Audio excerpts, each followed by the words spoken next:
dirige a um dos debatedores, ou aos três, né? Depois das 5 questões, das 5 perguntas, os colegas respondem, aí a gente vê a necessidade de abrir mais um ciclo ou não, ok? Combinado? Então vamos lá.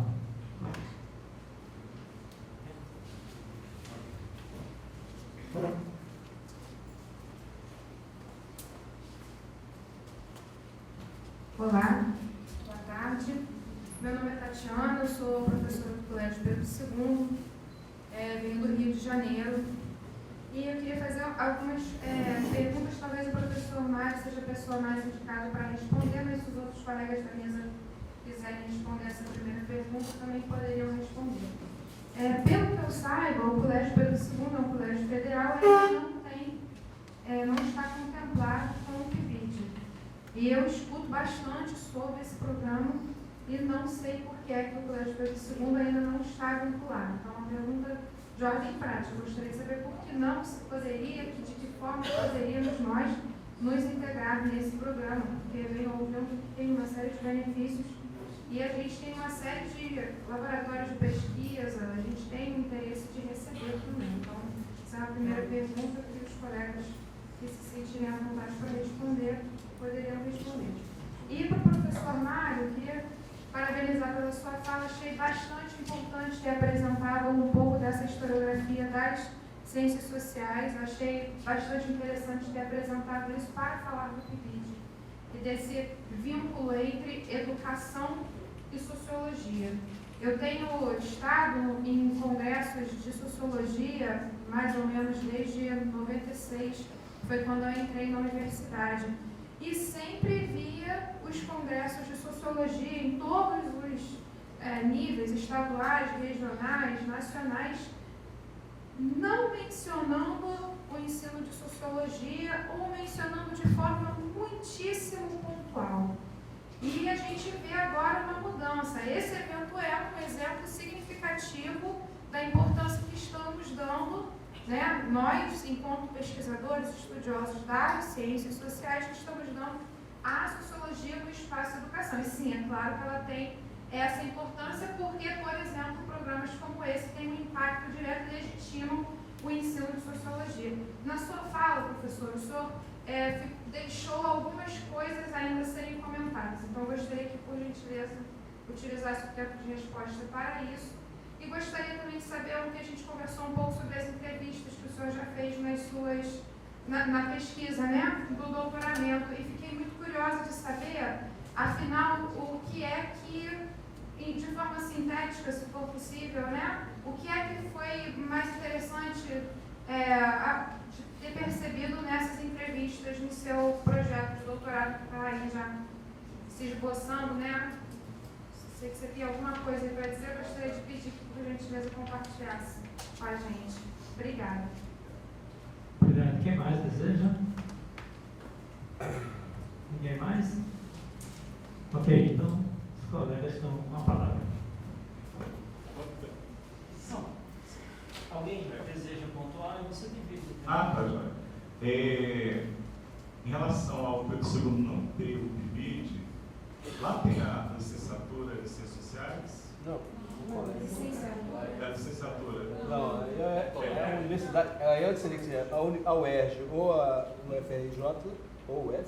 Mas ela pode oferecer, porque tem outros institutos, porque o Pedro II tem o mesmo Mas seria que você ia estado. fazer um projeto, porque lá é um colégio, uma escola de ensino médio. Não, o Pedro II, salvo engano, você pode me corrigir, ela é um instituto, tem o mesmo status do Instituto Federal. Ah, é? Então, pode oferecer licenciatura. Você tem curso de licenciatura? Lá no Paraná é oferecido, por exemplo, pelo Instituto Federal, a licenciatura de Ciências Sociais. Então, o Colégio Pedro II é um colégio de educação básica, né? Só que na verdade, o primeiro colégio federado do Brasil, né? E eu acredito que não tem PIBID exatamente porque quando o PIBID surgiu em 2007, estava dito no seu regimento interno, na portaria de funcionamento, que as escolas prioritárias para a inserção dos licenciados seriam escolas com baixo IDEB. ao longo do tempo, isso foi se transformando, mudando. Então, foi pensado que as escolas de baixo INDEB poderiam ser mantidas, mas também se poderia colocar os licenciados em escolas com INDEB elevado, claro, para que também os alunos tivessem experiências em espaços idosos, né? Mas é meio que unânime. Na portaria não existe nenhuma menção, acredito, clara em relação a escolas federadas receberem ou não PIBID. Mas há clareza de que são escolas públicas e geralmente a escolha ocorre entre escolas da rede municipal e da rede estadual de ensino. Então poderia ocorrer? Em tese, sim. Não há nenhum impedimento legal. Geralmente, a chamada das instituições de ensino superior é feita a tal público que as escolas concorrem, né? Para aquela licenciatura específica. Então, o professor da área se submete ao processo de seleção e aí ele, junto com a escola, são selecionados para que o PIBID atue naquela rede, né? Uma Mas, coisa, não sei se posso falar só. não há nenhum impedimento legal. Agora, seria interessante, né, ter mas assim, os colégios de aplicação geralmente não têm, nem mesmo os institutos federais. Ou seja, o Instituto Federal oferece a licenciatura, o licenciando faz o projeto, mas ele atua na escola. Não há bolsa, pelo menos até então, não sei, bolsa do PIBID no Instituto Federal, na educação básica, entende? Ele oferece o bolsista enquanto instituição de ensino superior, mas eu desconheço que haja, em educação básica. Nós temos experiências em escolas de aplicação, aqui, por exemplo, tem o MEI, que é da educação básica, nos estágios supervisionados, né? Então, algumas no IF acontece a inserção do licenciando, mas via estágio supervisionado, não exatamente via o PIBID. Seria interessante ver, né? Eu não conheço esse colégio, né? Tenho maior curiosidade para ver, porque é histórico do Brasil e tem essa luta, né? Outro dia eu sou da área de filosofia, estou escrevendo um texto também fazendo levantamento histórico sobre essas questões, porque a filosofia e a sociologia estão sempre juntas na mesma lei e essas idas e vindas todas, e acabei descobrindo que o Pedro II foi o primeiro colégio que tem uma regulamentação para o ensino da filosofia, né? E na sociologia também naquela época. Cabe ressaltar que no Pedro II tem um projeto importante da CAPES, que eu fiz a entrevista com o professor Helder da CAPES, porque seria o segundo momento, né, após o professor formado, com residência docente, né, áreas sociais, em outras áreas, né, tem uma residência docente. Não sei como é que está hoje, né, todo esse porte e tal. Ainda está. Rapidamente, a Tatiana pediu só para os dados aqui. Tem eu fiz a pesquisa em 3 universidades, inclusive uma universidade seria a Universidade Estadual do Rio Grande do Norte, mas ficamos com o mais não possível. Foi na UNB, na PUC e na Unesp. E em todas as 3 universidades, o PIBID sempre tem um projeto institucional, né, que faz parte da proposta da universidade, mas no caso específico das ciências sociais, é interessante que esses projetos eles se vinculam também não só a perspectiva do ensino de sociologia como uma forma de ampliar a imaginação sociológica dos estudantes, mas é vinculado a determinadas questões específicas. Por exemplo, na UNB, a gente tem lá a questão do PIBID vinculado à compreensão de os conflitos dentro da escola. que tem a ver com a linha de formação das coordenadoras, que é a questão da sociologia dos conflitos, da violência. Na PUC, a questão dos direitos humanos. Né? E na Unesp há um forte programa que é baseado na questão da construção das metodologias. Então, cada lugar, o projeto, o PIBID tem essa feição. E aí, interessante também que dentro dessa questão da administração dos conflitos na escola, eles fazem uma oficina que é sobre intolerância religiosa. E essa semana o tema do Enem foi justamente isso. Né? Então, o PIBID não só está na formação do licenciando, na escola também ele tem um grande impacto. Né? Muitos alunos lá estavam agradecendo as duas escolas, as três escolas que tem o PIBID, que teve esse tipo de intervenção. E houve relatos no GT nosso ontem sobre este. Aí, para terminar as falas que a Tatiana pediu, né, dois bolsistas, né, teve duas falas de bolsistas, que eles falam dessa questão da pesquisa, da importância da pesquisa na sua formação, que foi consultada pelo PIBID. Aí tem um egresso do PIBID, 21 na época era bolsista.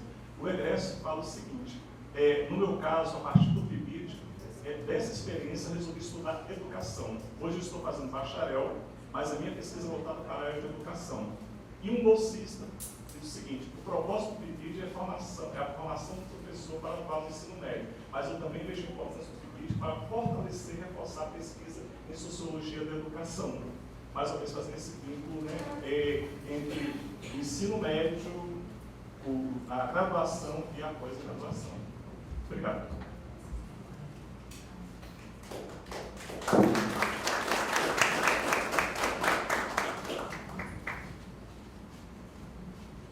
Alguma pergunta ainda, pessoal?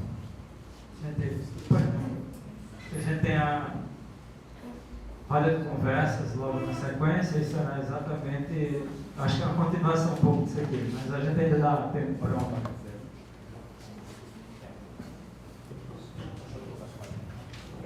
Boa tarde, Só dá licença. Quem quiser café, enquanto tiver aqui, pode vir pegar. Obrigado. Boa tarde, Luiz Fernando, Universidade Federal da Fronteira Sul, Campus Erechim, Rio Grande do Sul. Eu penso que o PIBID é um programa muito interessante. Nós temos na universidade, temos 6 cursos de licenciatura no Campus Erechim, da UFFS, e o PIBID é um dos principais programas do campus, da instituição, e sobretudo naquilo que envolve formação docente. Mas me parece que o PIBID, historicamente, ele carece, né? Enfim, ele está inserido um grande problema que a gente vê em quase tudo que se desenvolve aqui no país.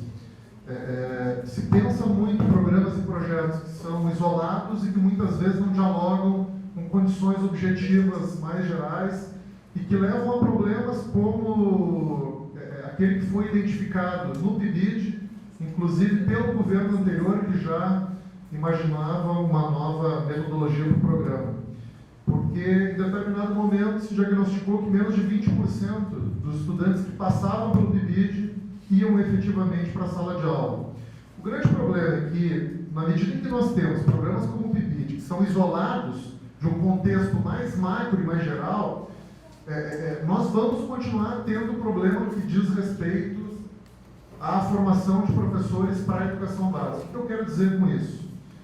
Nós podemos ter um programa importante como o PIBID de funcionamento, mas se nós não tivermos remuneração adequada do professor no sistema público de ensino, nós vamos permanecer tendo problema educacional na educação básica. Se nós não tivermos infraestrutura adequada na escola, é muito provável que esse professor opte por outras atividades, acabe se inserindo no mercado de trabalho em outras atividades, e talvez o que prove que de fato uma educação básica de qualidade seja possível é a própria experiência dos institutos federais e do próprio Colégio Pedro II, lá no Rio de Janeiro. Quando tu tem professores com formação, com titulação, muitos inclusive em nível de pós-graduação, com mestrado e doutorado, por outro lado, com infraestrutura adequada e, sobretudo, aí com professores que fazem a opção pela docência, porque essa é uma opção também que, do ponto de vista econômico, ela é vantajosa. Então, me parece que o PIBID, nós precisamos reconhecer a importância dele, mas me parece que também, isolado de condições objetivas mais gerais, talvez ele seja mais um programa que, de fato, tem uma finalidade que é saudável para todos nós, mas que talvez isoladamente não resolva os nossos problemas em nível de educação básica. Seria essa a minha contribuição na reflexão. Obrigado. Vocês querem fazer alguma observação?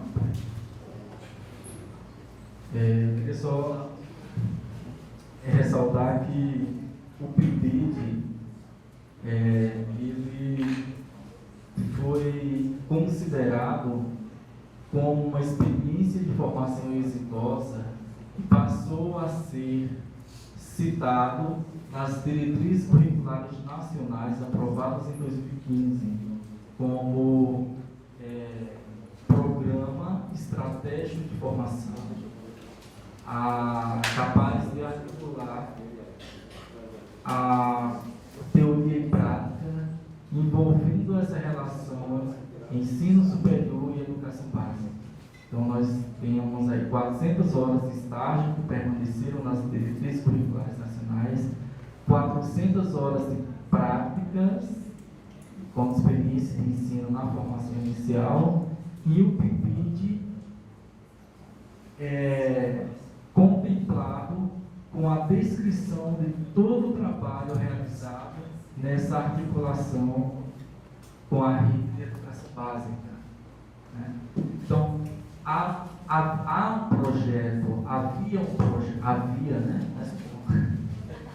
um projeto de formação, diretrizes curriculares nacionais pensadas, que por sua vez estavam diretamente relacionadas com o Plano Nacional de Educação, né, pensado para os anos 2010 a 2020. E dentro desse plano articulado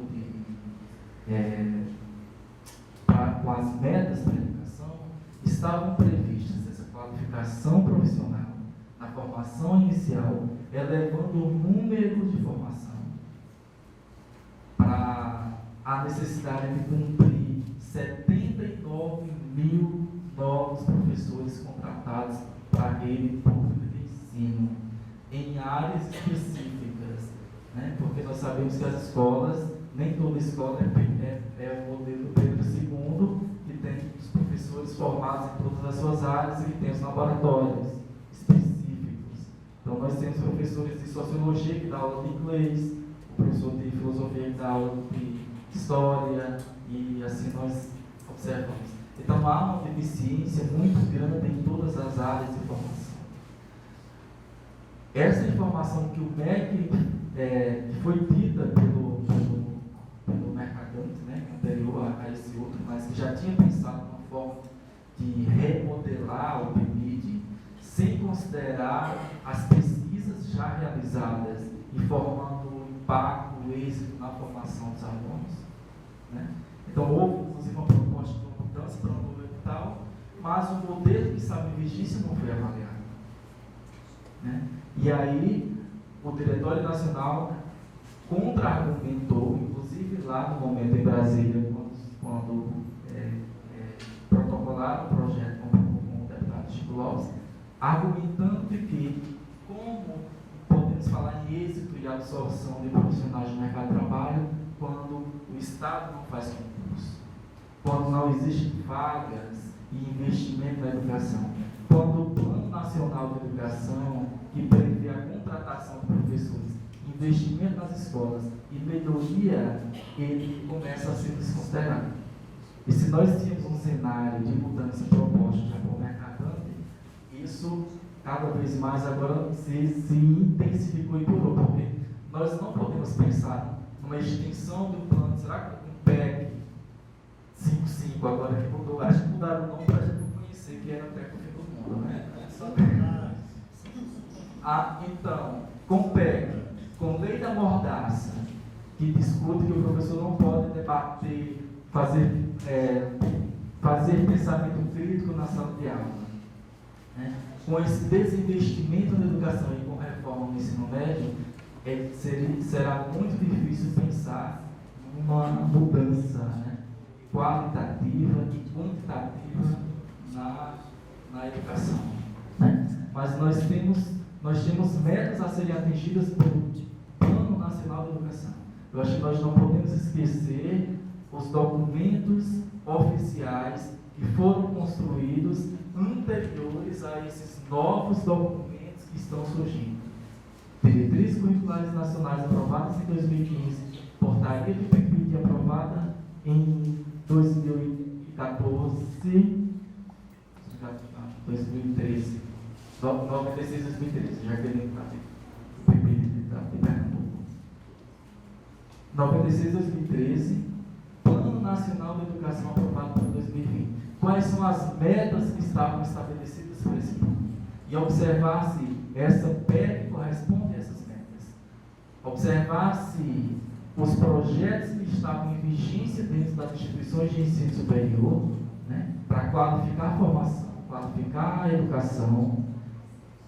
Inclusive, o que me chama mais a atenção, só para finalizar, não me estender muito, é que essa reforma do ensino médio, ela estabelece uma quebra na educação básica, que até então não havia.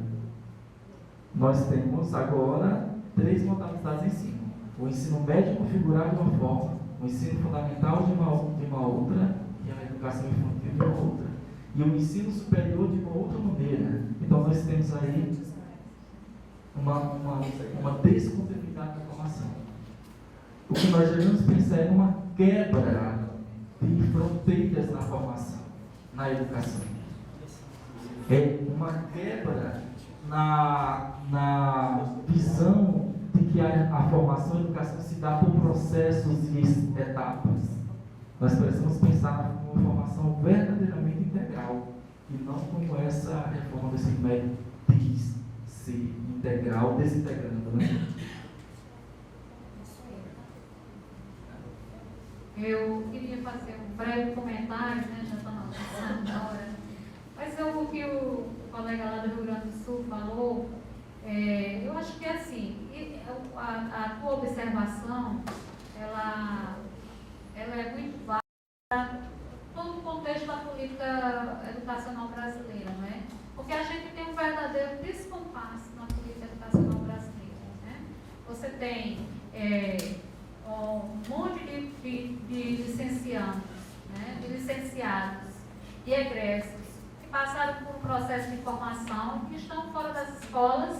Enquanto isso, você tem, ao mesmo tempo, um déficit de professores ainda imenso no Brasil, né? Principalmente na área de ciências exatas e naturais, que foram, inclusive, as áreas motivadoras para o surgimento do PIBID, né? Então, a gente tem esse descompasso, né? Eu acho que a raiz disso tudo está no fato de que a gente não tem, de direito e de fato, um sistema nacional de educação, né? Articulado, né? Um sistema que realmente dê conta. Então, nós vamos criando programas que são importantes, né? Mas que de fato eles não conseguem resolver. Eu, particularmente, nunca imaginei que o PIBID pudesse dar conta da problemática, principalmente estrutural da educação brasileira, das nossas escolas, né? Nós somos, o PIBID ele cumpre um papel importante, mas com muitas limitações, exatamente porque o programa sozinho, nem ele, nem o PIBID, nem qualquer outro programa poderá dar conta. É como a gente agora está pensando, por exemplo, a educação em tempo integral. Como nós vamos dar conta da proposta de educação em tempo integral com as escolas que nós temos hoje, com a estrutura escolar que nós temos hoje, não é? Como é que nós vamos dar conta disso? Nós não vamos, né? Vai ser uma coisa meio, infelizmente, mais uma proposta em que talvez se gaste um razoável recurso financeiro. Está quase tomando meu microfone, né? Desculpa, gente. Eu sei que coordena a mesa. Mas é isso e obrigada mais uma vez pelo convite, pelo debate. Desculpe, professora, mas é que, infelizmente, a gente tem, né? eu quero agradecer mais uma vez os colegas aqui, né, agradeceram as suas apresentações. Essa tarde, eu acho que foram apresentados aqui subsídios para uma boa discussão, uma reflexão que não termina aqui, né? Então, agradecer a presença de vocês e vocês estão convidados a permanecer